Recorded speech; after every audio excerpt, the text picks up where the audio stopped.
Breakfast করে তাড়াহুড়ো করে রেডি হয়ে বেরোলাম, একটু কাজ আছে সেই উদ্দেশ্যে। চলুন দেখতে থাকুন কি কি কাজ সারবো, অবশ্যই সবগুলোই আপনাদের সাথে শেয়ার করব। সকাল থেকে একটার পর একটা চলছে, এখন বৃষ্টিটা বন্ধ হয়েছে, সেই কারণে ভাবলাম যে এই কাজটা অনেকদিন ধরে ডিউ আছে, এটা কমপ্লিট করে ফেলি। গাড়ি হাওয়া চেক করতে হবে, গাড়ি হাওয়া কম আছে। গুড মর্নিং, কেমন আছেন সবাই? সকলকে স্বাগত জানিয়ে আমি সুরভি আবার একবার হাজির হয়ে গেলাম আপনাদের মাঝে নতুন একটা ভ্লগের সাথে। চলুন আপনাদেরকে সাথে নিয়ে একটা জায়গায় ঘুরে আসি। এত বছর গুয়াহাটি এসেছি, আমার এখানটা ঘোরা হয়নি, তাই ভাবলাম আপনাদের সাথে এই জায়গাটা শেয়ার করি। এখন বেরিয়ে পড়েছি পোস্ট অফিস যাব। গুয়াহাটির পোস্ট অফিস কেমন সেটাই ঘুরে দেখব। অনেক ছোটোবেলাকার কথা মনে পড়ে গেল। আপনাদের কার কার মনে পড়লো বলুন দেখি? সেই তখন গ্রামে গ্রামে পোস্টমাস্টার বা পিওন আসতো, এসে চিঠি বিলি করতো।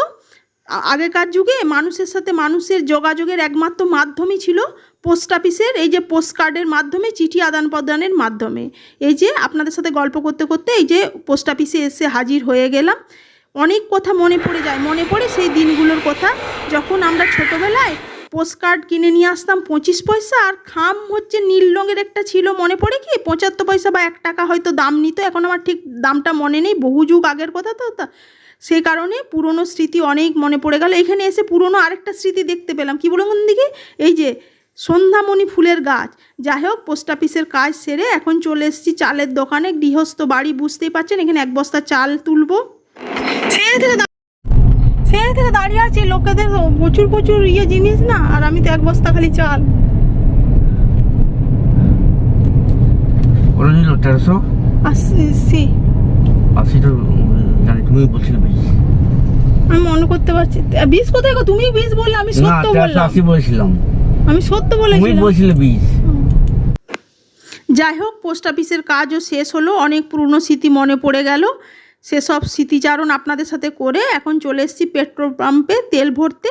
আর আপনাদের দাদাকে বললাম যে চলো, ওই আসল কাজটা তো হলো না, ফল এসে গেছে, আপেল নেওয়া হয়নি। আপনাদের দাদার আবার আপেল ছাড়া চলবে না, আর সেই কারণেই আপনাদের দাদাকে বললাম তুমি তেলটা নাও আর আমি আপেলটা শপিং মল থেকে নিয়ে আসি। গাড়ি তেল ভরে তারপরে এবার বাড়ি যাব। আজকের মতো এখানেই শেষ। কি গরম বলো। অ্যালেক্সাই সকালে ঠিকই বলেছিল যে 31 টেম্পারেচার, খুব গরম লাগছে সকাল থেকে, যেহেতু বৃষ্টিটা। যাই হোক, বাড়ি ফিরে চলে এসে হাত মুখ ধুয়ে ফ্রেশ হয়ে আপনাদের দাদার খাবারটা সবার আগে বেড়ে দিলাম। কারণ ওর একবার খিদে যদি পেয়ে যায়, তাহলে পৃথিবী ওলট পালট হয়ে গেলে ওকে যদি খাবারটা আমি সামনে না দিই, তাহলেই মহা মুশকিল কাণ্ড। তাই কোনো রকমে ওর থালাটায় সাজিয়ে এনে দিলাম। এই যে কি রান্না করে গিয়েছিলাম, ঝিঙে আলু পোস্ত, আর সকালে রুটির কুমড়োর তরকারি করেছিলাম, সেইটা, মাশরুম, মাছের ঝাল আর ডাল। চলুন এই দিয়ে ও খেতে থাকুক। আজকের ভ্লগ এখানেই শেষ।